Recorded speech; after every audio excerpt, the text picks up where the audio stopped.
Buenos días, estimados alumnos.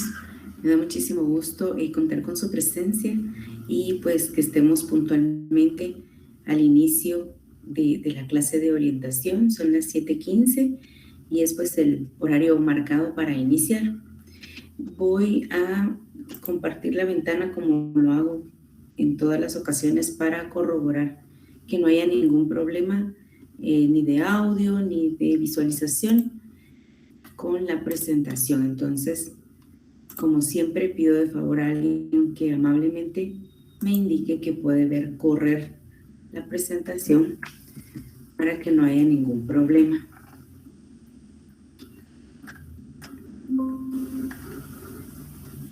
¿Pueden visualizar que se mueven las diapositivas? Sí, licenciada. Muchas gracias. Sí, Excelente. licenciada. Muchas gracias a los que amablemente me han comentado. Bienvenidos a todos. Voy a iniciar compartiendo grabando, la sesión.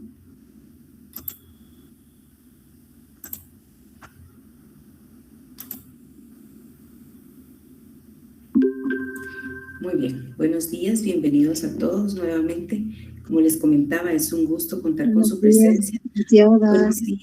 Buenos días, Catarina. Necesito, por favor, que todos verifiquen que tanto sus cámaras como los micrófonos estén apagados para poder mantener la atención enfocada en la clase, ¿verdad? Y evitemos ruido de ambiente. Cualquier situación de emergencia en cuanto al audio y la visibilidad de lo que yo estoy presentando, por favor no duden en indicármelo en el momento. Bienvenidos, feliz sábado para todos. Entonces vamos a iniciar con la clase en esta mañana. Ya hicimos las pruebas correspondientes y pues todo aparentemente está muy bien. Bueno, la clase es orientación educativa. El código por cuestiones administrativas siempre es bueno conocerlo y tenerlo en mente. SHO 57 es la semana 4. Estamos pues teniendo ya acumulado prácticamente un mes de trabajo y pues hay bastante contenido que hemos estado revisando. Siempre invito a hacerse el horario entre semana para poder repasar. Se aproximan las pruebas parciales número 1 hacia el final del mes de agosto, ¿verdad? Entonces, sí es importante que vayamos pues tomando nota y repasando cada una de las semanas. Pues cada semana es tomada en cuenta en cuanto a contenido, como ustedes bien lo saben, ¿verdad? En esta semana vamos a hablar acerca del proceso orientador y sus fases. Pues no vamos a abarcar todas las fases, solamente alguna.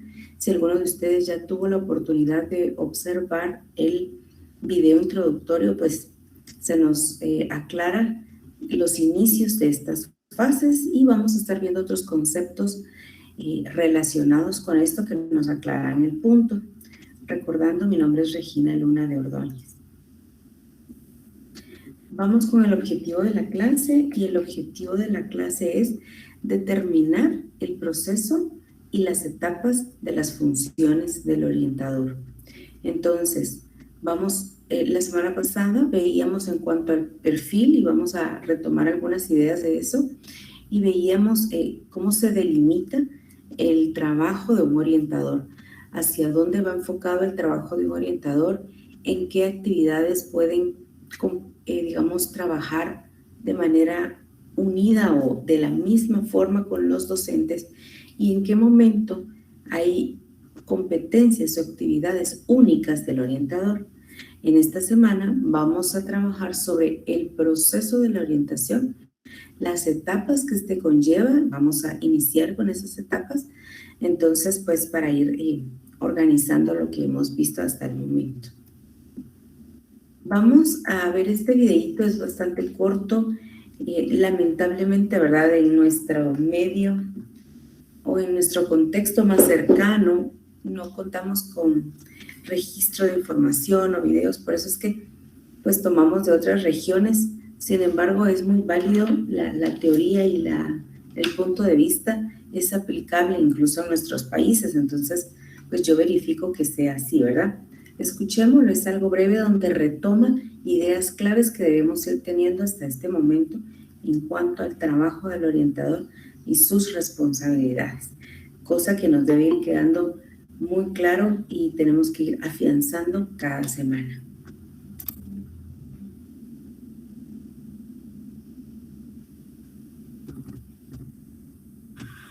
A ver, un orientador, me vais a permitir que haga una metáfora un poco fea, pero es como una navajita o una herramienta multiusos, ¿vale? Pero además tiene que ser no de los chinos, tiene que ser de Taramundi o de Suiza, ¿vale? ¿Por qué?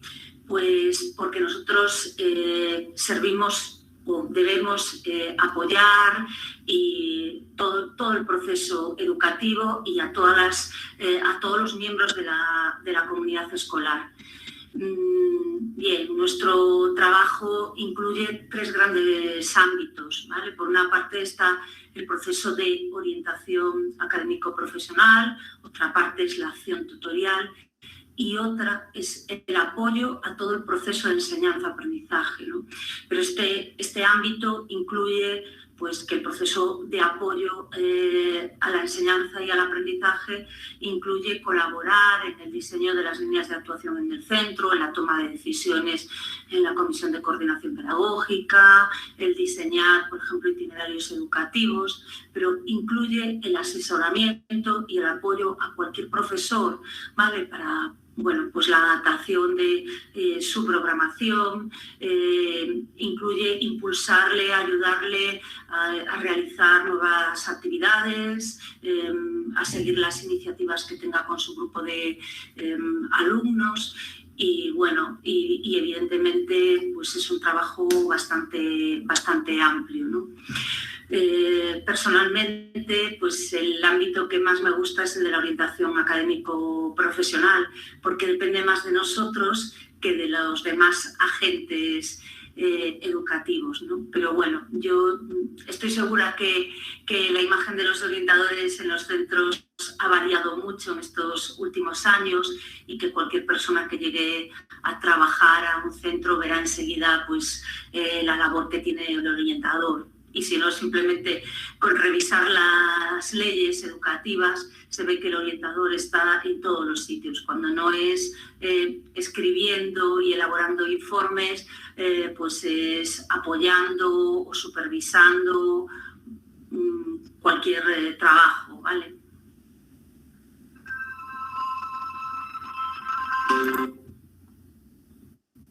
Muy bien. Entonces, pues se retomaban los temas que hemos estado viendo, ¿verdad? Cómo es que el orientador está en todos los procesos educativos, es un agente de cambio como lo que vamos a ver ahora.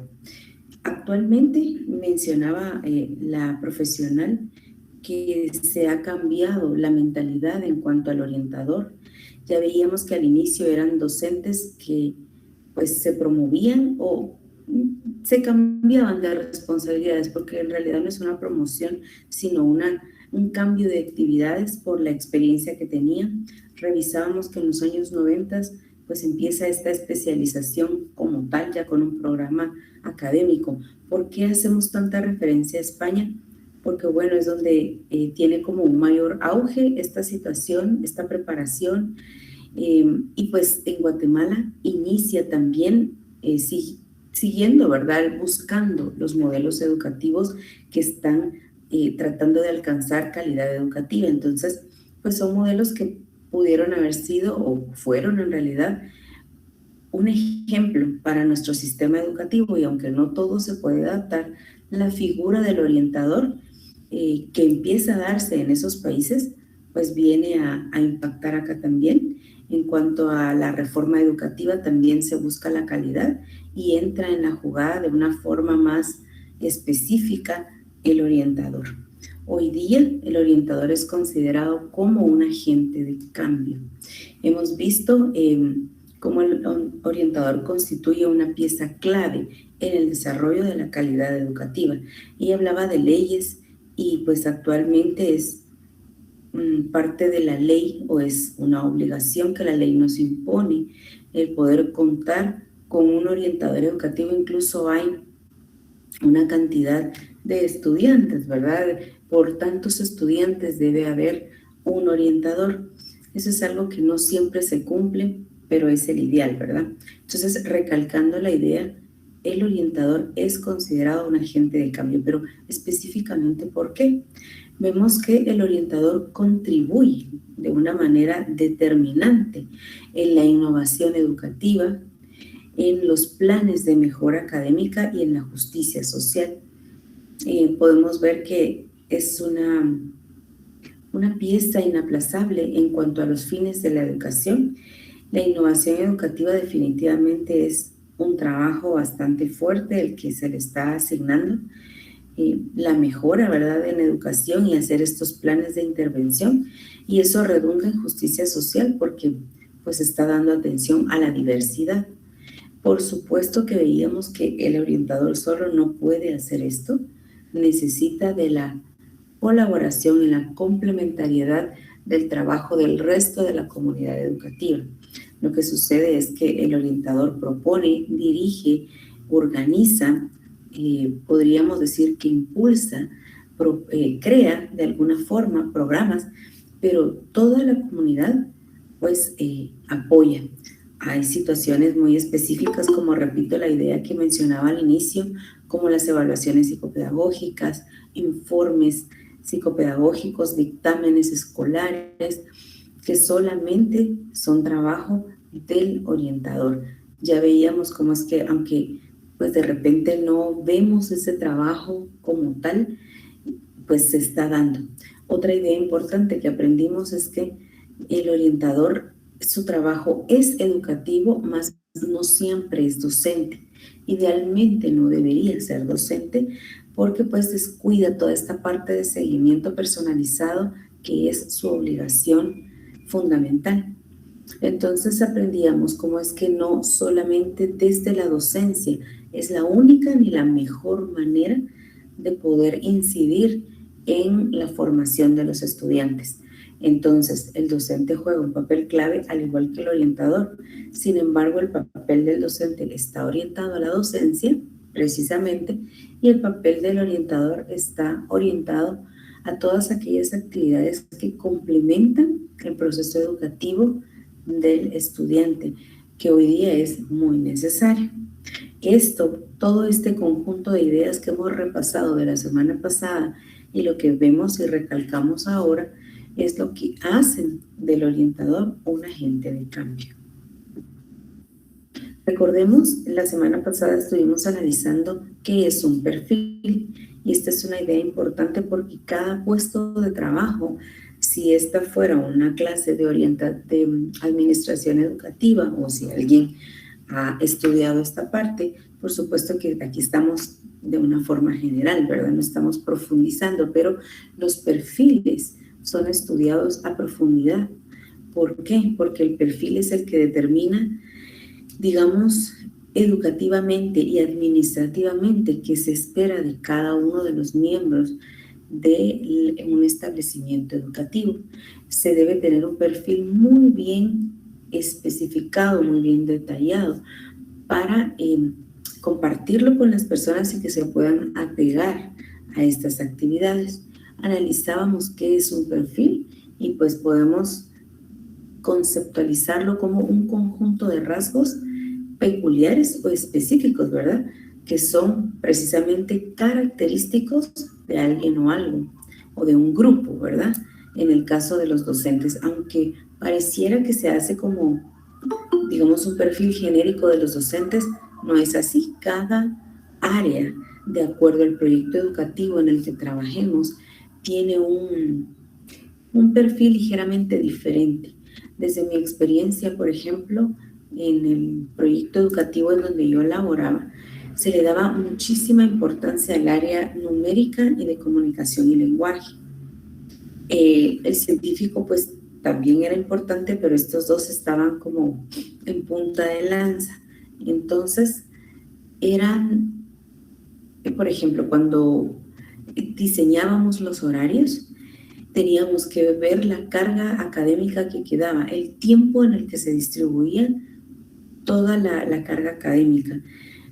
Y lo que se buscaba era favorecer estas áreas, es decir, que los estudiantes tuvieran mucho más tiempo, digamos como el máximo de periodos que nos da el currículum. Si el máximo de periodos era 4 o 6, pues ese máximo de periodos se los dábamos a estas áreas. Siempre nos daba como un mínimo y un máximo, pues entonces todo se piensa alrededor de lo que el centro educativo le está dando como mayor desarrollo. En este caso, ¿por qué hablaba de eso? Porque aún los perfiles docentes no todos son iguales, ¿verdad? Tienen especificidades y en este caso el perfil de un orientador tiene sus condiciones, sus labores, sus tareas específicas y complementarias y compartidas. En el campo de orientación estudiábamos que se refiere a la necesidad de delimitar aquellos rasgos que conforman la identidad profesional de la orientación. Eso es importantísimo, delimitar. Delimitar porque podemos estar haciendo algo que no nos corresponde y descuidando algo en lo que sí debemos trabajar. Entonces, el perfil, este conjunto de rasgos que van a caracterizar el puesto, es muy necesario para delimitar las acciones de todos los miembros. En este caso estamos viendo del orientador. Muy bien, entonces el proceso de orientación. Es bueno siempre irnos a los vocablos originales, a los conceptos que nos está dando una sola palabra para poder entender luego las ideas que vienen acompañándolo o desarrollándolo. Primero recordemos que el proceso, ¿verdad? Por eso se habla de un proceso de orientación. Vamos a ir viendo a lo largo de la clase o recordando que es un proceso. Analicemos que la práctica de la orientación educativa tiene como meta alcanzar objetivos. Es decir, no es una práctica al azar, porque, bueno, se necesita un orientador, la ley nos lo indica, pues pongamos a un orientador, ¿verdad? Y ahí que vaya él haciendo lo que vaya pudiendo. No, ya hemos visto reiteradamente que necesita alcanzar objetivos, metas específicas de aprendizaje y de servicio, ¿verdad? De servicio en una amplia gama y de aprendizaje. ¿Para qué? Para el beneficio de la comunidad educativa. Entonces, el orientador tiene metas y objetivos muy, muy específicos para alcanzar. El proceso de orientación, entonces, podemos como describirlo como multidisciplinario, porque debe complementarse con otros ámbitos profesionales. El trabajo conjunto permitirá entonces la prevención, la detección oportuna de situaciones académicas y emocionales. Si bien es cierto que el orientador tiene como responsabilidad o una de sus responsabilidades u objetivos principales el seguimiento de los estudiantes, y de hecho lo hacen, tampoco podemos decir que está en el día a día con todos los estudiantes, con todos. Eso es prácticamente imposible, ¿verdad? Ahí es donde el trabajo se convierte en multidisciplinario porque el docente también tiene como tutor que estar pues alerta a ciertos rasgos, a ciertas conductas, en donde puede entonces dar la voz de alerta al orientador y entonces es cuando ya se desarrolla un trabajo conjunto. La idea es prevenir. La verdad es que en nuestro país, en muchos ámbitos, voy a hablar del educativo, que es donde yo tengo la experiencia, pues no estamos muy enfocados en la cultura de prevención, sino más de solución. Y pues qué bueno sería que todos, la comunidad educativa, esté comprometida con la cultura de prevención. Eso es muy importante, poder visualizar las situaciones que pueden darse, como hemos venido viendo, y actuar antes de que esto suceda o minimizar la situación si es inevitable que suceda. La idea es detectar oportunamente y actuar, ¿verdad? Tanto en situaciones académicas como emocionales. Bueno, entonces vemos que es un proceso que lleva metas, como veíamos anteriormente, que requiere acciones que son conjuntas y que pues una de las principales metas es prevenir y detectar. Ahora, ¿cómo se gestiona ese proceso? Bueno, el proceso orientador es sistemático. Ya hablábamos en otras clases que al ser sistemático estábamos hablando de que no es fortuito y que en esta semana voy a actuar de esta forma, dentro de un mes posiblemente de otra, sino que ya está establecido o se ajusta a un plan, a una serie de pasos que debemos realizar. Se fundamenta esencialmente en la intervención continua, porque pues, como repito, no es algo que se va a hacer aisladamente, sino de manera continua. Eso lo hace ser sistemático. En la práctica, tienen que gestionarse en ámbitos como el administrativo, los curriculares, los directivos y los que tienen que ver con relaciones con la comunidad. Eso significa que este proceso sistemático, digamos que está o permea, está inmerso o tiene que tener injerencia en el área administrativa, en el área curricular, en el área directiva, porque como veíamos en el video, tiene que estar en la toma de decisiones, tiene que estar en las líneas de acción que se están tomando para una mejora educativa. Y pues esto definitivamente hace que el orientador sea como el punto de enlace o el trabajo de bisagra que veíamos la semana pasada entre padres de familia, el centro escolar y estudiantes. Entonces, pues hace como ese puente, ¿verdad?, entre estos tres actores. Entonces, el proceso sistemático orientador está digamos, tiene que estar en el área administrativa, curricular, directiva y con relación en la comunidad.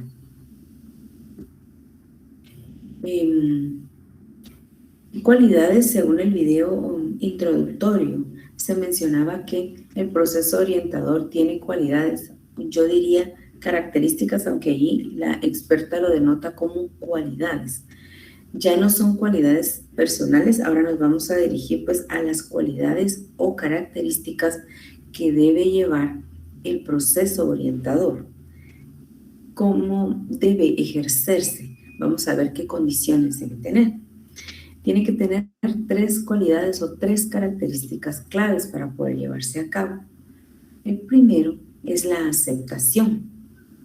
¿Qué es esto? Bueno, se refiere a la facultad de saber escuchar, de tener una amplitud mental y de poder escuchar cualquier situación, que uno esté, digamos, anuente a cualquier situación que venga y pueda uno tener la capacidad de escucha y una escucha activa, ¿verdad? No pasiva. Entonces, la primera cualidad o característica que tiene que tener un proceso orientador se refiere a la aceptación. El orientador no puede, digamos, escandalizarse por la situación, aunque de manera personal pueda sentir una situación quizá fuera de tono o fuera de su radar de experiencia. Es importante que se acepte porque cada persona tiene diferentes vivencias, diferentes experiencias. Cada miembro de la comunidad es un mundo completo. Entonces, aceptar y saber escuchar es lo que hace efectivo un proceso orientador, en primer lugar. En segundo lugar, tenemos la comprensión. Pues bueno, todos estamos relacionados con este término y tenemos claro a qué se refiere, y es ser empáticos, el poder ponernos en el lugar de la persona de una forma muy clara. Y esa facultad, pues claro, no decimos que los docentes no la deban tener, por supuesto que esto, digamos que son características compartidas. Sin embargo, en el caso de un orientador, esto debe estar como muy bien desarrollado. La capacidad de ponernos en el lugar de la otra persona de forma clara y poder salirnos de nuestro papel y adentrarnos en la situación de la otra persona. La sinceridad, y esto abarca no solo la interacción con la persona, porque, digamos, sinceramente vamos a estar en la disponibilidad de servirle, porque ese es el trabajo, un trabajo académico y de servicio, veíamos. Y bueno, el servicio ya implica muchas cosas que estábamos aprendiendo y que vamos a seguir aprendiendo durante este curso. Sin embargo, y si no aprendiendo, recordando, si ya ustedes tienen la experiencia o la preparación, recalcando ideas importantes, ¿verdad? Entonces, la sinceridad se refiere a ser congruente. Es decir, yo no puedo estarle diciendo que estoy disponible, pero mis gestos, mi comunicación gestual esté diciendo otra cosa. O yo le digo, bueno, sí, tú habla, ¿verdad? Yo solo tengo que terminar aquí este informe, yo te estoy escuchando. Entonces, pues eso es parte de la sinceridad. En ese momento es posible que yo no tenga la disposición de tiempo que se necesita, que la prioridad en ese momento sea otra. Entonces, es mejor, pues bueno, sincerarnos o poder decir, necesito que acordemos una cita o abordemos esta situación dentro de tantos minutos, porque de esa manera vamos a ser congruentes, porque con toda nuestra capacidad cognitiva y con todo nuestro lenguaje corporal debemos estar dispuestos a abordar la situación que en ese momento se exige, ¿verdad? Y también implica la armonía que debe existir entre el orientador y el estudiante. Es una relación que debe cuidarse muchísimo, porque el orientador debe, vamos a irlo viendo más adelantito, pero debe ser una figura de confianza, una figura diferente al resto de la comunidad. Tiene que ganarse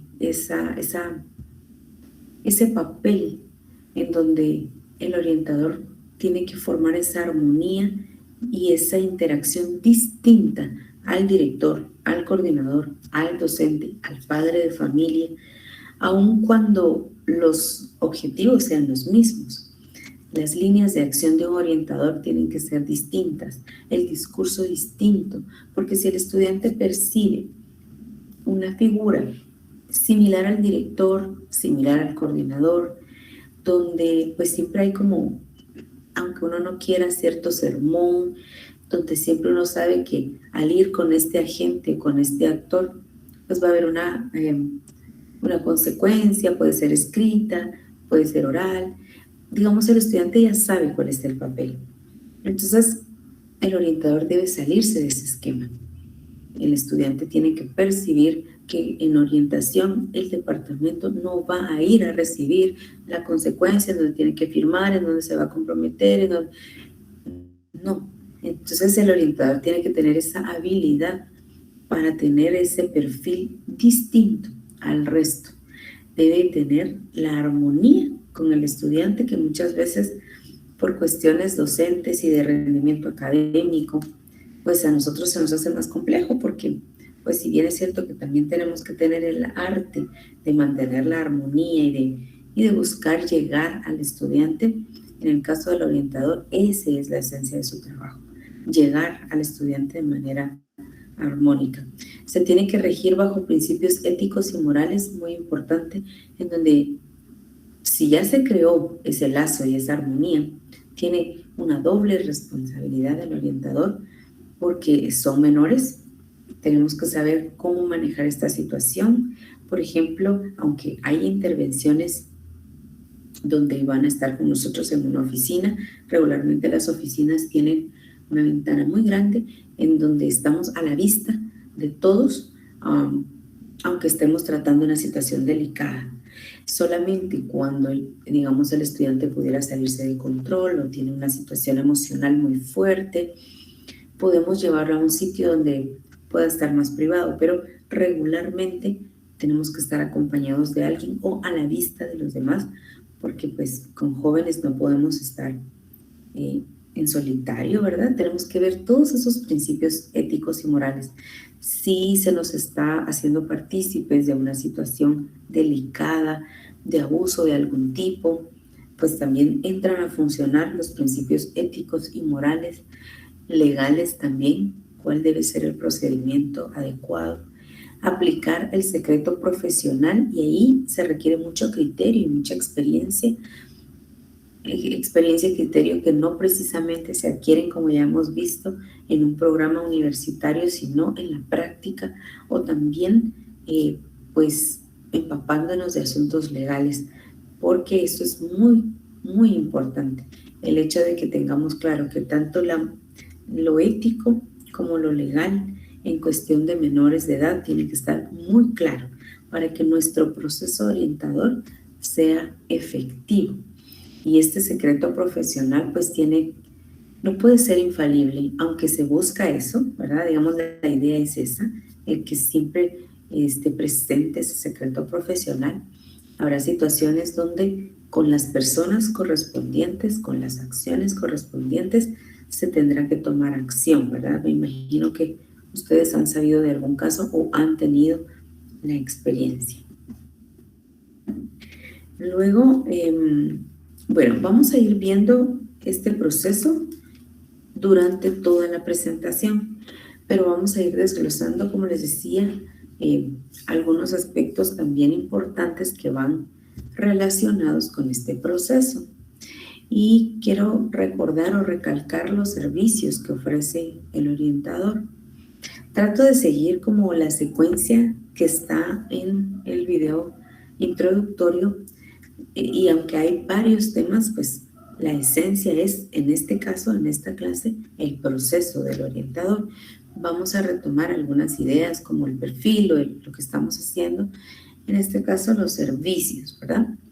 El orientador ofrece servicios como promoción de actitudes, es decir, cómo es que el orientador debe promover un clima o un currículo oculto.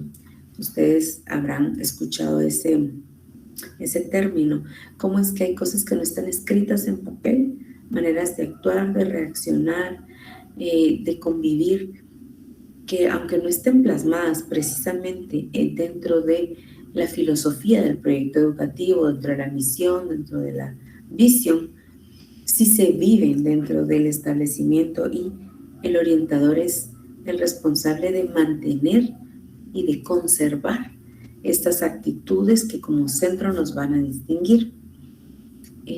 Eso es fundamental para mantener la esencia del proyecto educativo y el sello distintivo, porque ustedes se dan cuenta, todos los centros educativos al final, si lo vemos de manera muy general, hacemos lo mismo. Lo que se busca es que hay un currículum, tenemos que impartirlo, ya los temas están establecidos, pues todos los docentes acudimos a centros universitarios para especializarnos en el área que nos corresponde o que nos agrada, y pues bueno, contamos, digamos, con bases similares. La teoría o la parte académica está dándose a nivel nacional, digamos, de alguna manera similar. No decimos igual, pero la idea es que se guarde un perfil, una expectativa, ¿verdad? ¿Qué nos va a hacer distintos como centro educativo? Las actitudes que se vivan, los valores que se practiquen. Allí está el sello identificador de cada proyecto. El orientador propone esas actitudes y trabaja en programas para que éstas sean promovidas, desde la preprimaria hasta el diversificado, de tal manera que esta promoción tiene que ser tan continua, es un proceso, ¿verdad? Que cuando los estudiantes egresan sea evidente, esas acciones, esas actitudes los van a diferenciar de los egresados de otro centro educativo. Eso es en buena parte el éxito de muchos de los centros educativos, ¿verdad? Entonces vemos que ese es un sello distintivo y el orientador también provee ese servicio junto con el resto de la comunidad, pero va a promover esta parte.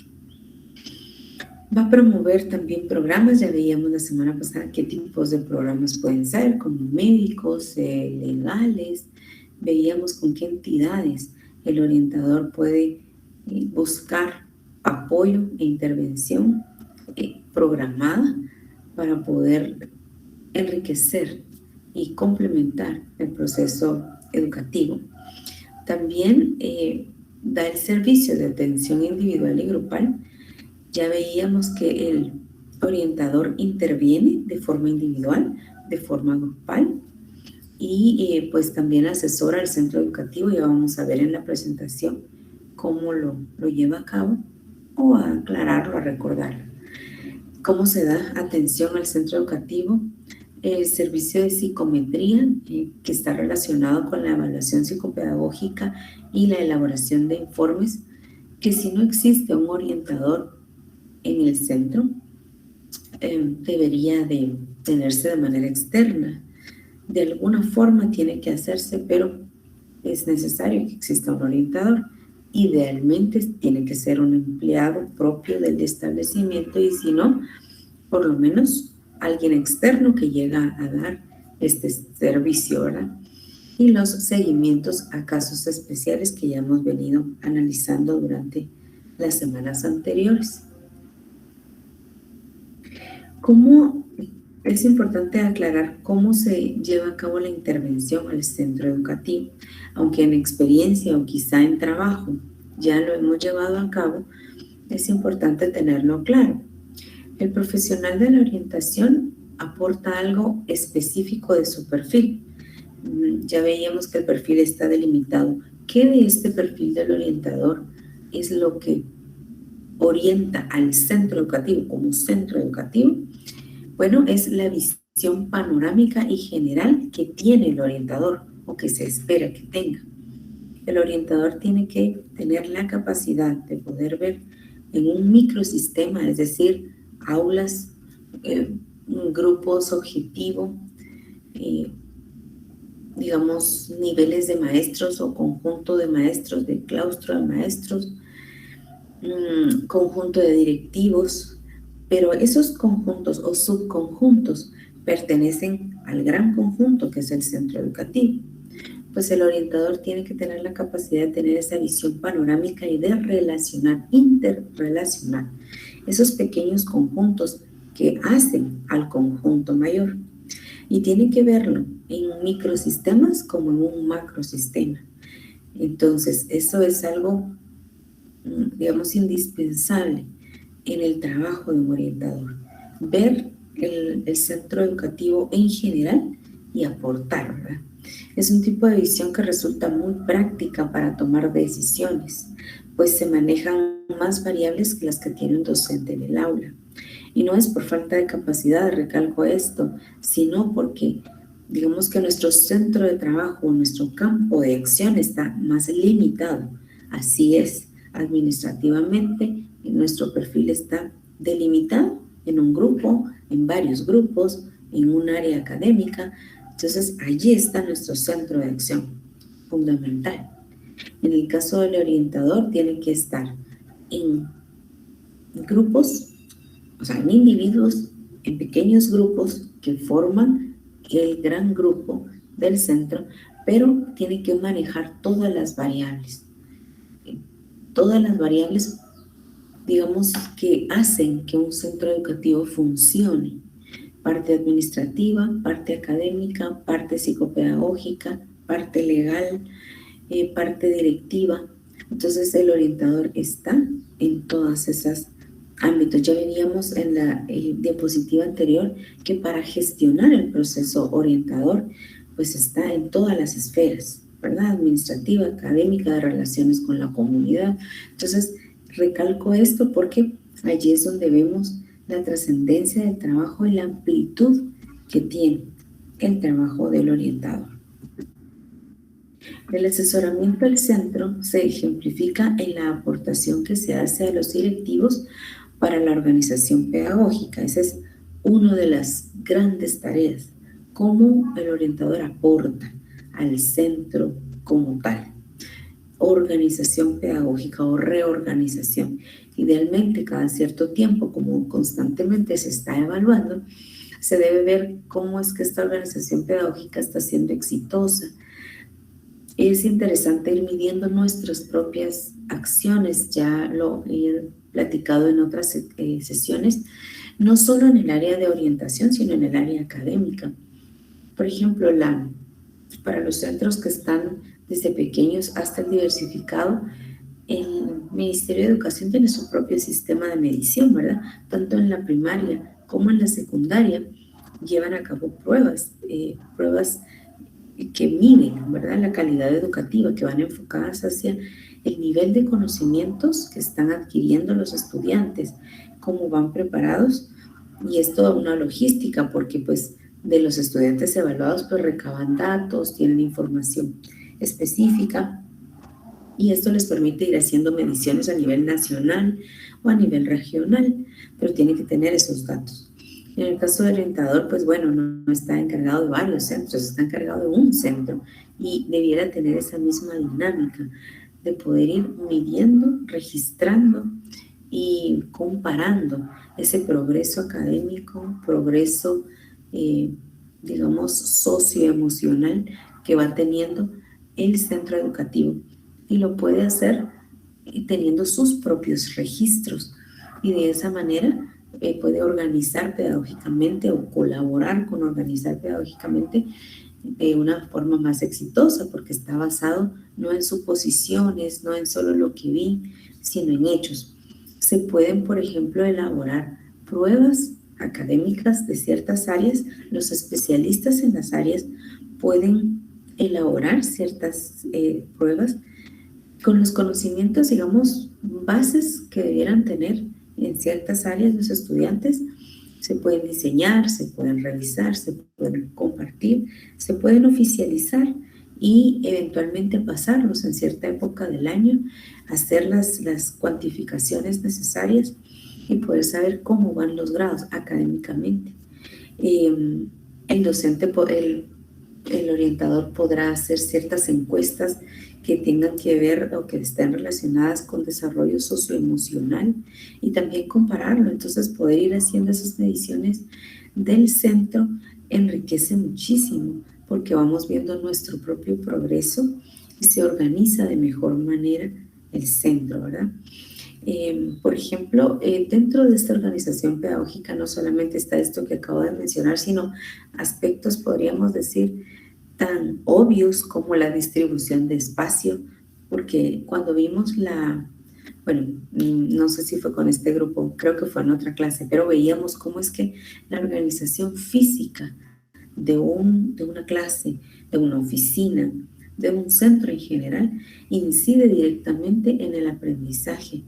Cómo es que la iluminación, la ventilación son necesarias para que el estudiante genere bienestar y eso incide en su aprendizaje y también en su deseo de estar presentes, en su deseo en su optimismo para poder llegar cada día, ¿verdad? Entonces, esa distribución de espacio es clave.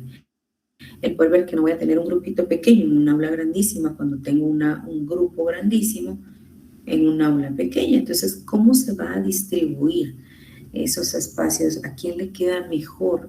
¿Qué clases? O si está cerca de la oficina del orientador y tenemos un grado en específico que está mostrando muchas características disfuncionales o disruptivas, pues bueno, qué bueno tenerlo cerca, ¿verdad? Para poder estar atento a cualquier situación.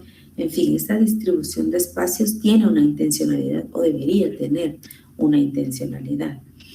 El agrupamiento del alumnado, pues nosotros participamos a fin de año ya teniendo las inscripciones cerradas en la delimitación de las secciones, cuando hay secciones distintas, ¿verdad? A, B, C, o solo A, B, ¿quiénes van para qué? Y luego quitar de la mente, porque en algunas instituciones existe la cultura de que en la A están los mejores estudiantes, los que tienen un mejor rendimiento académico, y en la B los que tienen pues menos rendimiento. Eso pasa en algunas instituciones. Sin embargo, es tarea de nosotros quitar esas ideas, a menos que sean verdaderas, ¿verdad? En el caso nuestro, no era real. Nosotros distribuíamos a los estudiantes de acuerdo a las características que estaban mostrando. Si teníamos alguna estudiante que estaba teniendo dificultad con adaptación, pero había logrado tener una relación más estable con alguna alumna, tratábamos de no separarla por lo menos mientras se afianzaba y se trabajaba en que esta relación se extendiera con otros compañeros. Cuando veíamos que ya estaba establecida, pues entonces ya se cambiaba, ¿verdad? Pues para que no se creara una relación de dependencia. Entonces se analizaba alumno por alumno, quién iba a la sección A, quién iba a la sección B, por qué razones. Entonces estos agrupamientos son importantes y es parte de ese proceso orientador que se debe llevar a cabo. La gestión de horarios también, en qué momento se van a tener toda el área, digamos, deportiva. Nosotros optamos porque, digamos, toda la parte deportiva fuese en los primeros horarios, porque según las nuevas investigaciones de la neurociencia es, digamos, si hay un movimiento, si hay ejercitación física, esto permite que toda la parte cognitiva se alerte, se ponga en marcha. Aparte de la emocionalidad, ¿verdad? Nos mejora porque el ejercicio pues activa neurotransmisores que nos hacen ser o estar de mejor humor, de estar motivados, ¿verdad? Tanto como la serotonina, la dopamina, la oxitocina, todas esas neurotransmisores se activan con la actividad física y buscábamos cómo es que por lo menos en el primer bloque de la mañana se tuviera, digamos, nosotros teníamos deporte y educación física, se tuviera alguno de esos dos para que se pudiera actuar, accionar en esta parte cognitiva y pues haciendo las mediciones correspondientes pudimos ver que sí estaba dando resultado, estábamos teniendo menos problemas de distracción en clases y, o sea, estábamos manejando mejor la atención en la clase, el rendimiento académico estaba mejorando. También se implementó, eso no fue en ese centro, sino en otro centro, que veíamos que los estudiantes venían como de fuera del municipio, es decir, el centro estaba en la capital, pero la mayor parte de estudiantes estaban en municipios aledaños a la capital. Sin embargo, salir de esos municipios en la capital está siendo aún verdaderamente complicado. Entonces, salían desde las 4 de la mañana. Teníamos la historia de una estudiante que salía a las 3:30 de la madrugada de su casa para poder llegar al establecimiento. Y es una investigación que el Departamento de Orientación llevó a cabo y vimos cómo es que al principio las estudiantes llegaban cansadas. Pues, ¿quién va a comer a las 3:30 de la mañana? En el bus no se podía comer. Entonces, muchas llegaban sin desayunar porque era un colegio de señoritas para niñas exclusivamente. Hoy día ya está coeducativo, pero en ese entonces era solo de jovencitas. Y entonces se implementó que de 7 a 7:30 antes del inicio teníamos un desayuno, ¿verdad? Y bueno, se dio capacitación a padres que no nos fueran a enviar, pues bueno, un Tortrix y un juguito de naranja, sino que se enviara algo que fuera nutritivo, ¿verdad? Y pues bastante cargado. Las estudiantes empezaron a mejorar y se empezó a hacer como esa investigación, esa medición y pudimos tener los datos de cómo es que ellas mejoraban. O sea, tenían una disposición, ya habían comido, el azúcar estaba a su nivel y tenían la energía y la disposición para empezar a aprender. Todos esos ajustes, esas investigaciones, esas observaciones como centro, pues no las hace únicamente el orientador, pero sí es una pieza fundamental que aporta, que debe estar inmerso para poder cuidar la integridad física y emocional del estudiante. También hay que planificar la atención a la diversidad, cómo se va a llevar a cabo, porque para referir a un departamento de orientación es necesario contar con un protocolo, porque lo que sucede es que si yo en el pasillo me encuentro con 5 maestros y 5 maestros me dicen que están teniendo una situación dificultosa con un estudiante, académicamente hablando, pues yo no voy a llevar mi libretita y anotar ahí los nombres. Pues no es así, porque desde ahí estamos desorganizados. Se tiene que planificar cómo se va a dar esa atención desde cómo se refiere. Desde ahí debe existir una orientación. Y lo que sucede es que a veces son situaciones que están relacionadas con nuestra práctica educativa. Si nosotros somos reflexivos y vemos hacia nuestra práctica, si sinceramente, a veces con algunos cambios que nosotros hacemos, los estudiantes mejoran. No es necesario una intervención del Departamento de Orientación, no en todos los casos. Entonces, se hace una ficha de referencia en donde vamos a llenar, ¿verdad?, todos los requisitos que nos pide el departamento. El departamento lo revisa, lo estudia y entonces puede clasificar quién sí aplica para el Departamento de Orientación y quién no. Por supuesto, no significa que nos dejará ahí. Idealmente se tendría que tener una reunión y socializar el hecho de que aunque no es un candidato, pero está teniendo ciertas características, ¿qué podemos hacer? ¿O qué ha hecho el docente? Posiblemente ya en las acciones docentes el asunto mejoró o aún no ha mejorado y podemos dar alguna idea extra a lo que ya está haciendo el docente. Entonces vean cómo todas estas acciones se refieren a el apoyo del centro o al centro educativo, ¿verdad? La idea es nuevamente tener en foco la calidad y la eficiencia del sistema educativo en nuestro centro. Muy bien, ahora vamos con las fases de este proceso de orientación. Bueno, recalcando la idea, ¿verdad? Un proceso implica el seguimiento de un trayecto dividido en tareas más pequeñas y que en su conjunto van a llevar a una meta. Por eso es un proceso, porque está compuesto de pequeñas fasecitas que nos van a llevar, ¿verdad?, a un producto final. El proceso de orientación también se divide en pasos y ahora vamos a ver algunos de ellos. La primera fase del proceso de orientación tiene que ver con la evaluación inicial.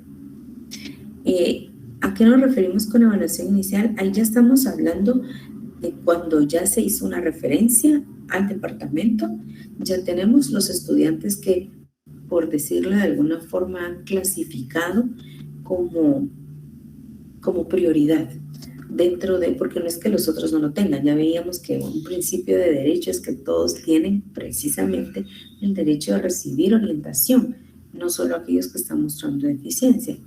Sin embargo, hay unos que son prioridad. El resto va a recibir nuestra intervención de otras formas, de otras maneras, ¿verdad? A través de diferentes programas, pero tenemos que alcanzar a toda la comunidad. Pero hay cierto grupo en la comunidad que va a requerir una intervención más directa. Y entonces, ya teniendo ese grupo objetivo, se tiene que empezar con la evaluación inicial. Es decir, ya tenemos reportada una problemática, ya lo analizamos y vimos que sí, efectivamente, esto necesita un seguimiento más específico, necesita un plan de acción distinto al que vamos a tener con el resto del grupo. Entonces, las subfases de esta primera fase, que es la evaluación inicial, se refiere a, o se compone de, mejor expresado, del periodo exploratorio, del periodo de recogida y contraste de información. Digamos que esas son las subfases de la fase de la evaluación inicial. ¿Cómo llevo a cabo una evaluación inicial? Pues bueno, explorando, recogiendo información, contrastando información. Vamos a ir viendo entonces de qué manera puedo ir llevando a cabo esto. En la evaluación inicial, que es la primera fase, vemos que se pueden utilizar técnicas para explorar, técnicas para recoger información y contrastarla. ¿Qué técnicas? Bueno, Dice que la entrevista es una de esas técnicas, así también la observación. Entonces, estas dos maneras o estas dos técnicas me van a permitir llevar a cabo el proceso de evaluación inicial en sus subfases: periodo exploratorio, recogida de información y contraste de información. Entonces, para esto vamos a usar estas dos técnicas y vamos a ir viendo a qué se refieren estas dos técnicas que se nos piden que llevemos a cabo. Muy bien, en la literatura sobre orientación educativa, pues difícilmente vamos a encontrar procedimientos o métodos así como paso 1, paso 2 y paso 3. Eso lo hemos visto en otras semanas, en donde se va a detallar específicamente qué pautas usar, porque el estudiante va a decir esto, entonces usted va a decir esto otro. Entonces, y eso es que es incierto. En realidad, al trabajar con alumnos, podemos tener ya una expectativa, pero puede que se rompa. Entonces, si esto se salió de lo que regularmente sucede, ¿qué hacer? Entonces, aunque en la literatura no es que haya una receta, como veíamos también en el video de la semana pasada, no hay una receta mágica para todos los casos. Sí existen como planes piloto o existen referencias de técnicas que podemos ir implementando, pero el criterio del evaluador, del orientador, es lo que determina cómo se va a llevar a cabo un proceso. En este momento estamos situados en la parte inicial del proceso que se llama evaluación inicial, en donde vamos a utilizar la técnica de entrevista y observación. Entonces, acorde a la práctica y a los principios que provee la psicología y la pedagogía, se dan intervenciones que responden al proceso de evaluación y diagnóstico y a la respuesta educativa. Esa es la clave. Entonces, vamos a tener los principios pedagógicos claros, y si no los tenemos, capacitarnos en principios pedagógicos, y vamos a tener los principios psicológicos claros. Si no los tenemos, vamos a capacitarnos en ello. ¿Para qué? Para poder responder ya con esta teoría a las necesidades de evaluación, de diagnóstico y de respuesta educativa. Entonces, para eso necesitamos contar con la información, porque no vamos a conocer las necesidades de un estudiante, pues si no iniciamos un proceso orientador y si no estamos en una evaluación del caso específico de un grupo o de un individuo. Las técnicas que se utilizan en esta fase, entonces, reiterando la idea, es observación. La observación, para que sea una verdadera técnica, se necesita darle una intención, un enfoque deliberado y metódico. No es simplemente observar al azar al niño o a la niña o al grupo, sino que tiene que tener, para que sea técnica, para que sea sistemático. Saben ustedes que, bueno, lo saben quizá mejor que yo, que en el método científico, sus primeras fases está la observación. Y el método científico, pues precisamente se utiliza en la ciencia y, pues bueno, aunque nuestra ciencia no es exacta, sí se utiliza en ciencias exactas. ¿Y qué es lo que pretende? La observación entonces tiene formas específicas de llevarse a cabo. Por eso yo colocaba esta imagen acá, ¿verdad? Porque al hacer nosotros una observación de un objetivo, tenemos ya que llevar por anticipado muchas estrategias para que esto sea una técnica, no simplemente ir a ver al alumno y bueno, hizo esto. No, ¿cómo? Bueno, como técnica es imprescindible para los profesionales de la educación y de la orientación que se siga, bueno, nos ayuda para seguir el desarrollo de un estudiante, pero tiene que ser sistemática. Es decir, yo voy a obtener información, pero la voy a registrar en una ficha donde yo previamente tenga establecido qué es lo que voy a investigar. De hecho, una ficha en donde ya tenga un encabezado, pues me imagino que ustedes ya lo han utilizado en alguna oportunidad, si no es que muchas veces, pero eso es importante. Va a tener pues el encabezado, va a indicar todos los datos claves de un estudiante, su edad, el momento en el que lo estoy observando, porque no va a ser una única observación, tiene que ser en varios contextos, dependiendo de qué es lo que quiero observar. Ya vamos a ir viendo qué cosas puedo pretender observar, pero tiene que tener una hora, un día, una edad, un momento, un contexto. Entonces todo eso tiene que estar registrado en previo. Idealmente yo debo llevar esa ficha ya llena con esos datos para centrar mi atención en el punto focal al que quiero darle en dicha observación y registrarlo. Luego, al hacer este registro, pues se archiva. Vamos a ir viendo esta parte, ¿verdad? Me imagino que ustedes pues ya lo han llevado a cabo, pero es importante porque este trabajo organizado es lo que va a hacer la diferencia. No podemos trabajar de manera desorganizada porque eventualmente si bien tenemos tanto que hacer que no podemos confiar en que nos vamos a recordar de quién vimos y a qué hora no vimos y qué vimos. En algún punto tenemos tanta presión, tanto estrés, pues no solamente somos orientadores, sino también somos padres de familia, somos amigos, hijos, tenemos tantas actividades que no podemos confiarnos. Entonces sí es importante organizarnos y registrar la información, posteriormente archivarla en donde corresponde. En la orientación existe una máxima o un principio básico, y es que lo que no se registra no existe.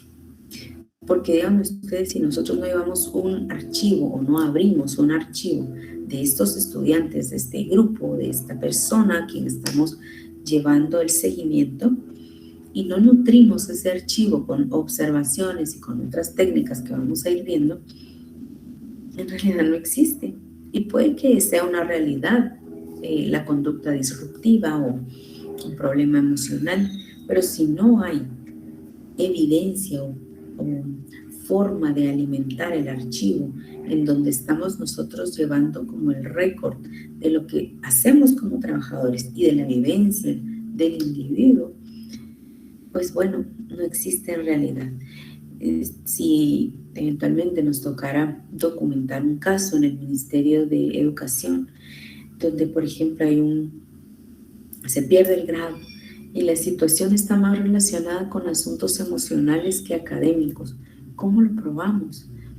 ¿Cómo, si nosotros como orientadores sabemos que el estudiante emocionalmente no está preparado para llegar al grado inmediato superior? Puede que tal vez legalmente nos lo permitan o no. En este momento yo no tengo esa respuesta, pero sí podemos fundamentar por qué razones este estudiante perdió las clases y le convendría emocionalmente por estas evidencias.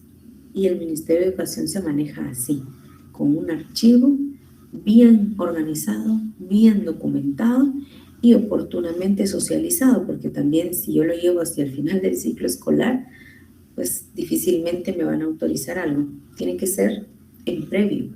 Por eso supervisión está en constante contacto para que cualquier situación, digamos, que requiera de una atención especializada, sea socializado oportunamente, ¿verdad?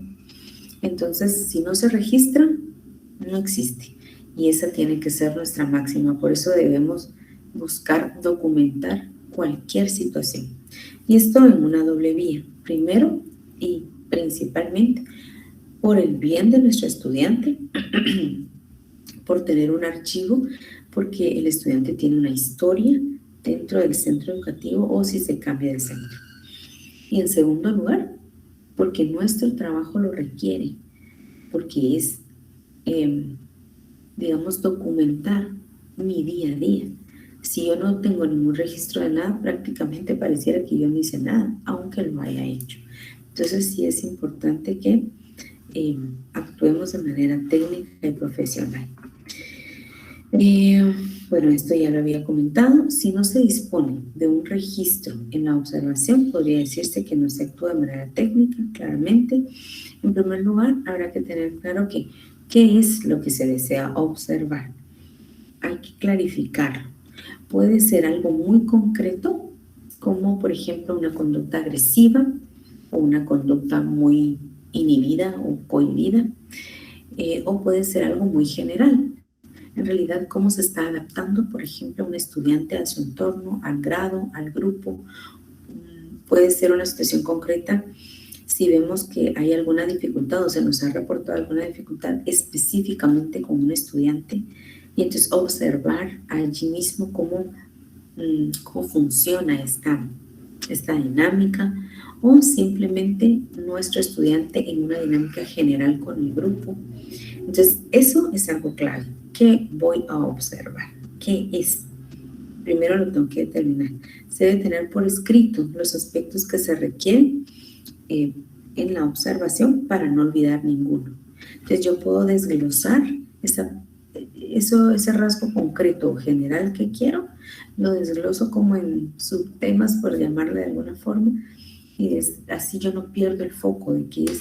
Porque en ese momento puede que se me acerque un estudiante, que me salude, que me platique, y podemos perder ese hilo de lo que estamos haciendo.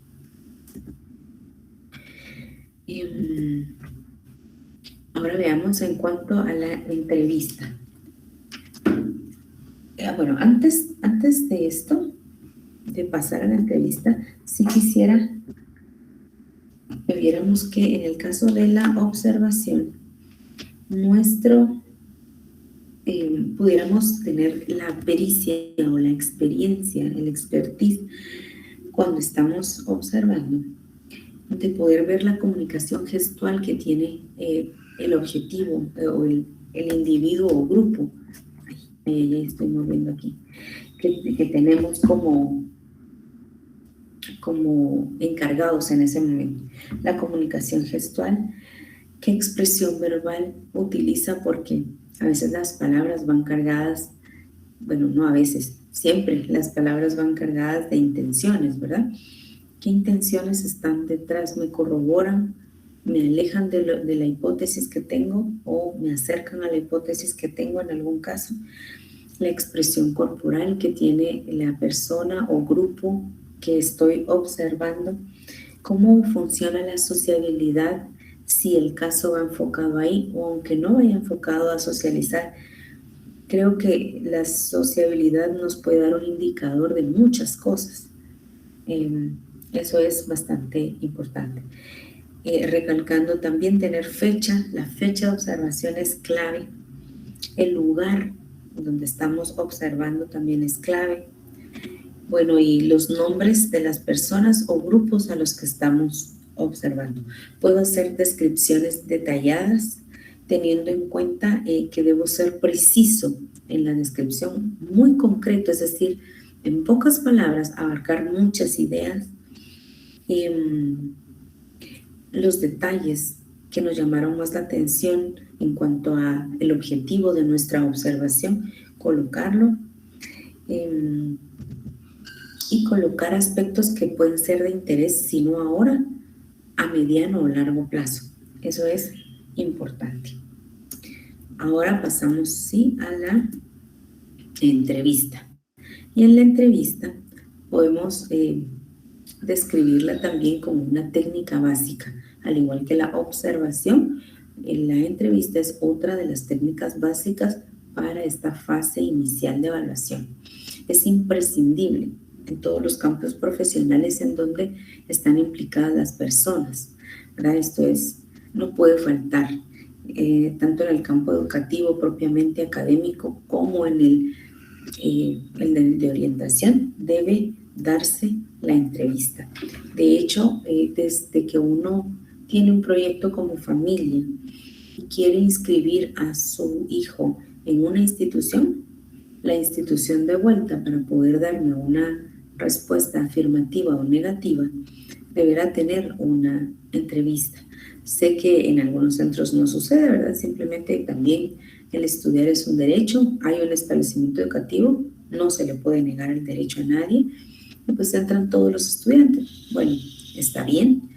Sin embargo, también es necesaria una entrevista porque entonces vamos a contar con una línea base de información y eventualmente, pues si empiezan a surgir situaciones, pues revisar qué datos tenemos en la entrevista para ir perfilando a los estudiantes, no etiquetándolos, pero sí ir perfilando por qué o de dónde vienen ciertas acciones, como ya veíamos en algún documento anterior.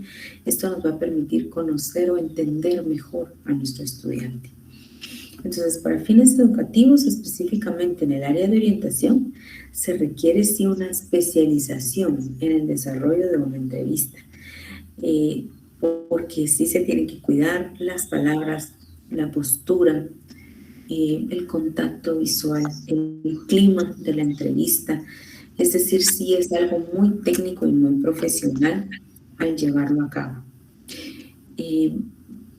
Haciendo una pequeña pausa, revisemos por favor que tengamos apagados nuestros micrófonos porque se está escuchando un ruido del ambiente.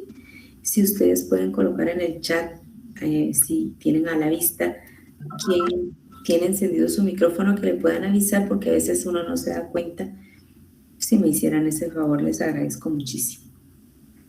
Bueno, entonces vemos que en el ámbito de la psicopedagogía, la entrevista se va a clasificar según la estructura que tenga. Y la entrevista puede ser estructurada, es decir, cuando ya tiene cierto tipo de preguntas, ya está elaborada con cierto tipo de preguntas. No estructurada, pues cuando tiene otro tipo de preguntas más abiertas, más generales, yo podría decir un poco más ambiguas, aunque este tipo de entrevista necesita mucha experiencia, porque bueno, si yo simplemente hago preguntas muy generales, tengo que tener la experiencia en poder captar los puntos claves, mientras que en las estructuradas ya existen tipos de preguntas donde ya están establecidas o pueden ser cerradas de un sí, de un no, de un sí, no, tal vez. Entonces, pueden combinarse, combinarse, aunque necesita experiencia. También pueden ser semiestructuradas, ¿verdad? Que ya sería la combinación. A mí me gustan más estas, ¿verdad? Pero pueden ser estructuradas, no estructuradas, semiestructuradas. Algunos de los objetivos que se perciben al preparar y llevar a cabo una entrevista es precisamente recoger información. Es decir, yo no voy a hacer una entrevista porque es parte de, porque el coordinador me lo está pidiendo, porque el directivo dice que lo tengo que hacer. En el caso de docentes, porque eventualmente se necesitará que apoyemos en este sentido. Ahora, si ya es un caso específico de orientación, es el orientador quien debe realizar este tipo de entrevista cuando ya se está llevando un caso de un grupo particular o de un caso particular. Hay diferentes objetivos para hacer una entrevista, ¿verdad? Si ya es una entrevista que va perfilada a hacer una evaluación inicial, es el orientador quien la debe realizar. Entonces, ¿qué buscamos? Recoger información clave. Tenemos que aprender a poder extraer aquella información que va a ser útil y desechar aquella información que no nos sirve. Pero entonces, ¿para qué vamos a perder el tiempo recabándola? Tenemos que tener la experiencia de acuerdo a lo que estamos perfilando en el caso, recoger la información necesaria. Luego, la intervención psicopedagógica, eso es nuestro propósito. Entonces, vamos a utilizar el tipo de entrevista que nos quede mejor. Si quiero elaborar una intervención, necesito hacer una entrevista. Si quiero asesorar a los padres de familia, también necesito una entrevista, porque ¿cómo voy a saber en qué los asesoro si desconozco el contexto y la situación? Entonces, pues una entrevista es una técnica clave. Los aspectos básicos que debe incluir una entrevista como tal son fecha, importantísimo, fecha, hora Es importante porque a veces no actuamos de la misma forma a primeras horas de la mañana como al mediodía.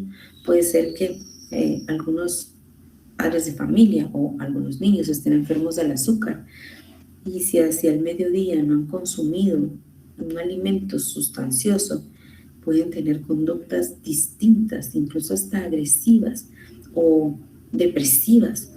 ¿Por qué? Por esta circunstancia. Entonces la fecha y la hora son importantes porque eventualmente nos van a hacer llegar a conclusiones en donde vemos que por la mañana nunca actúa de tal manera, pero hacia el mediodía siempre, o no siempre, pero regularmente está actuando de cierta forma. Eso nos puede dar indicadores de aspectos físicos, de salud. Entonces sí es clave tener hora también.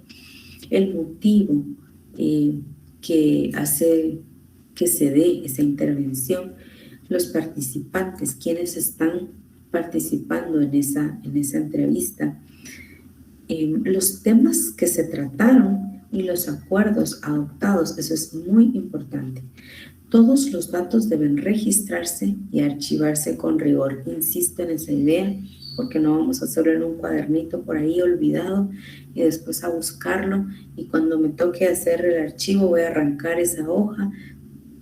Pues no funciona así, y yo estoy segura que ninguno de ustedes lo ha hecho así, pero se pueden dar casos, ¿verdad? Siendo docentes tampoco podemos hacer eso, ¿verdad? No es lo adecuado. En las entrevistas con familia es importante que se firme esa entrevista, por eso tiene que tener un machote, un formato específico con el logotipo del colegio, tiene que ese formato ser autorizado por coordinación o dirección para poder utilizarlo, y que ya lo hayan revisado previamente para que tenga el espacio de firma, de sello, porque así son legales los papeles. Si no, pues no nos funcionará. Además, pues todo lo que se dice se lo lleva el viento, pero lo que queda escrito, aún así puede haber controversia, pero si está firmado, pues bueno, eso significa que yo di mi consentimiento y pues eso ya legalmente tiene un peso. Entonces sí es importante el que las condiciones que se hayan platicado, los temas que se hayan expuesto, las conclusiones a las que se hayan llegado, quede firmado por ambas partes. Una entrevista debe tener una duración entre 20 y 40 minutos como máximo, porque el entrevistador y el entrevistado van a perder el interés fuera de ese tiempo. Ya no, digamos, nuestro periodo de atención ya no es tan efectivo, y entonces pues podemos estar, digamos que no aprovechando adecuadamente el tiempo. Entonces tratemos de hacerlo entre 20 y 40 minutos, por eso debemos ser muy estructurados cuando las llevemos para que pues prontamente fluya la información. Ahora hablemos de un tema vital, que es el clima de la entrevista, y ahí es donde también se necesita mucha experiencia. No cualquier persona puede hacer una entrevista exitosa a pesar de tener la buena voluntad de hacerlo. Podemos ser muy amables, pero no se limita solo a la amabilidad, sino que para que una entrevista se desarrolle y se consigan los datos esperados, es imprescindible que el entrevistado esté cómodo, esté en un contexto de confianza. También asegurarnos de que la expresión mía como entrevistador proyecte confianza, sinceridad. Eso es importante, porque si mi gesto está diciendo una cosa pero mis palabras otra, pues no voy a conseguir ese clima de confianza. Así como veíamos que cuando se hace un proceso de orientación, el orientador tiene que mostrar sinceridad, tiene que hacer armonía con el estudiante, tiene que tener principios éticos y morales, y tiene que tener un secreto profesional. Estas mismas características se trasladan a las entrevistas que haga, pues claro, con los estudiantes y miembros de la comunidad educativa, y también con padres de familia o incluso psicólogos que estén ya tratando a algún estudiante. Es necesario exponer de manera clara y concreta desde el inicio cuál es el motivo. porque fíjense que uno de padre, cuando lo citan, ustedes tendrán la experiencia, quizá algunos, pues uno entra en ansiedad, ¿verdad? Y quiere saber qué es lo que está pasando. Pero si el entrevistador me empieza a contar y me empieza a hablar y me empieza a decir muchísimas cosas y se va por las ramas, mi ansiedad se va para arriba, no comprendo y puede que entonces ya mi atención se bloquee porque lo que yo quiero saber es por qué me llamaron.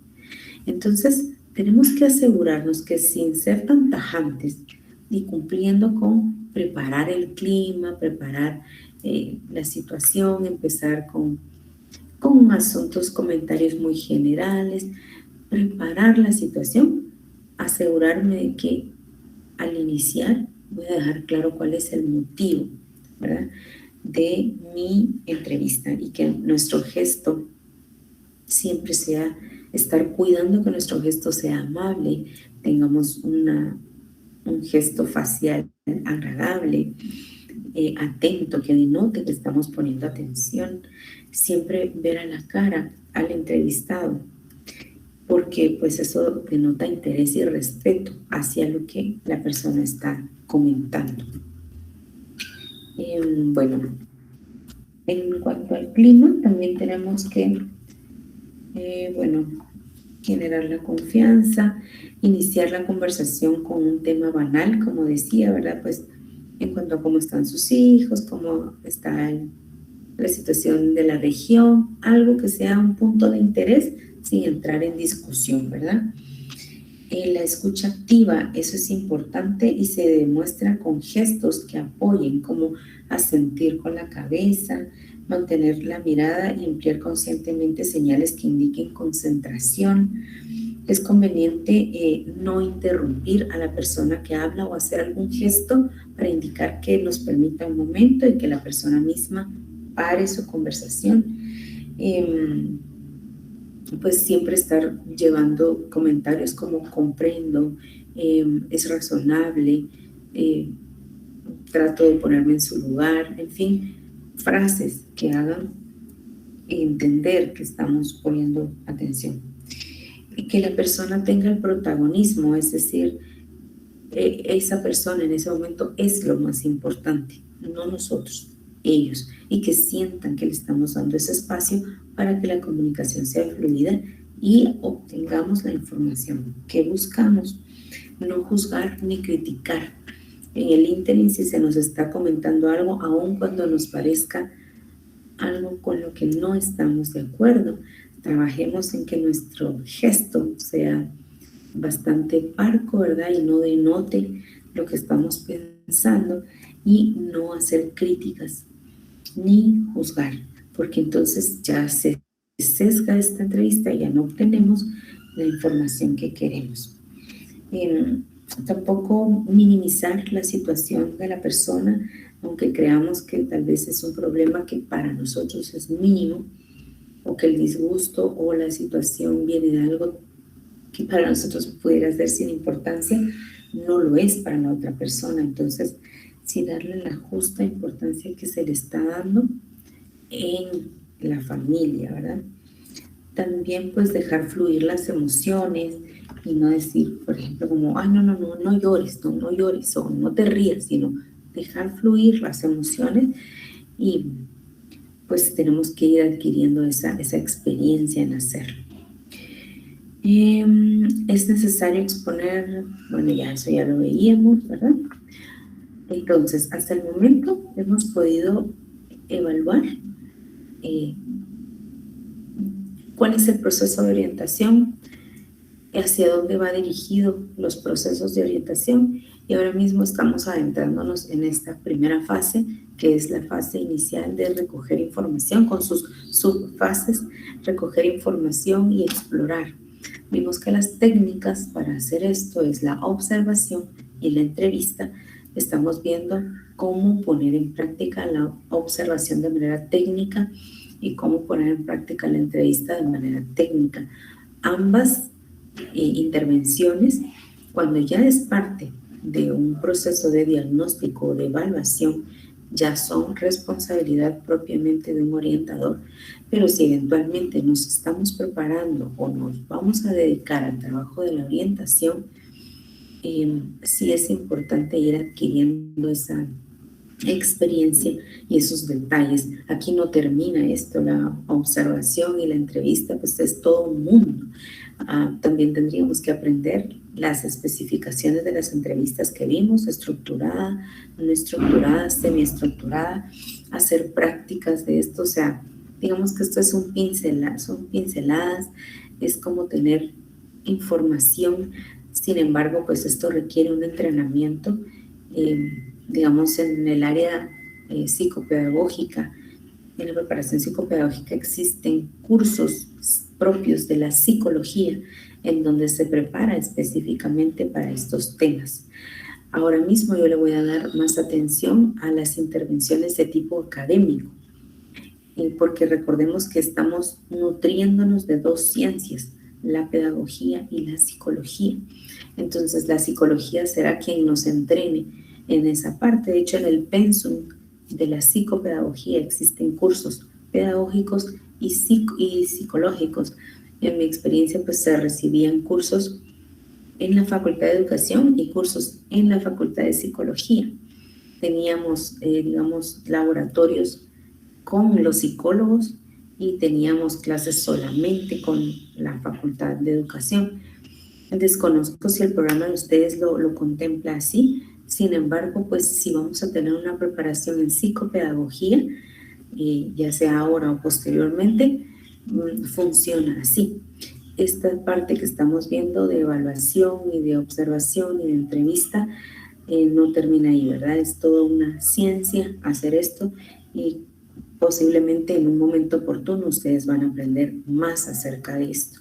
Ahora me voy a ir a las intervenciones académicas. Cuando ya estamos haciendo una evaluación inicial, cuando estamos ya tenemos los datos y vemos que la situación va por el lado académico, podemos llevar a cabo estas intervenciones. Podríamos decir que estas intervenciones son las más generales, las que un orientador de cajón, por decirlo así, pues regularmente va a poner en práctica. Incluso a los jovencitos que no están mostrando una necesidad evidente, esto les viene bien. Y recordando el derecho de recibir orientación y también el principio de prevención, estas intervenciones académicas pueden funcionar para todo el alumnado y beneficiar de manera especial quienes están teniendo alguna deficiencia en esto. Cuando digo dimensión académica es que va hacia el lado de la pedagogía, ¿verdad? Y entonces en esta dimensión académica se agrupan las intervenciones que se hacen con el objetivo de mejorar y apoyar el proceso de aprendizaje y el rendimiento académico. Son intervenciones que complementan la función didáctica, entonces son complementarias y siempre van a venir bien a todos los grupos. Estas intervenciones para la mejora académica pueden ser trabajar en la motivación de los estudiantes y es una intervención muy frecuente, de hecho podríamos decir necesaria, hacerla no solamente al inicio sino en diferentes momentos del ciclo escolar para mantener la motivación activa pues idealmente en todos los estudiantes, ¿verdad? Y pues ya hemos venido estudiando cómo es que la emocionalidad y la motivación es el punto clave para mantener el éxito escolar. Las técnicas de estudio, esta es otra estrategia para facilitar el acceso al aprendizaje. El orientador tendrá que trabajar en algunos periodos específicos que se le indiquen o en capacitación con los docentes cómo trabajar estas técnicas de estudio, porque no podemos dar por hecho que todos los estudiantes han formado sus estrategias para aprender. Regularmente por su etapa de desarrollo no lo han hecho y nosotros debemos orientarlos en ese sentido. Entonces, pues poder plantearles, escenificar, explicar qué técnicas pueden utilizar es fundamental. Y esto es oportuno hacerlo al inicio del año y sobre todo cuando hay transición de nivel, por ejemplo, de la primaria a la secundaria, en el primer bloque. Esto es, digamos, una intervención preventiva muy buena porque los estudiantes están en un periodo de cambios y no tienen claro qué hacer para poder facilitar el aprendizaje. Y si nosotros trabajamos sobre las técnicas de estudio, les vamos a ahorrar mucha ansiedad a los estudiantes. Trastornos de la lectoescritura es otra intervención académica de cajón. El orientador tiene que poner su atención en aquellos estudiantes que estén mostrando trastornos en la lectoescritura, porque la lectura y la escritura son dos vehículos importantes, de los más importantes, para que se produzca el aprendizaje. Entonces, sí tendríamos que ver cómo indagar, hacer una evaluación inicial. La motivación de cajón, darla. Las técnicas de estudio de cajón, darla. Ahora, en cuanto a trastornos de lectoescritura, pues idealmente no todos los estudiantes lo van a mostrar, pero entonces dar la atención a quienes sí estén teniendo esa dificultad para poder actuar oportunamente.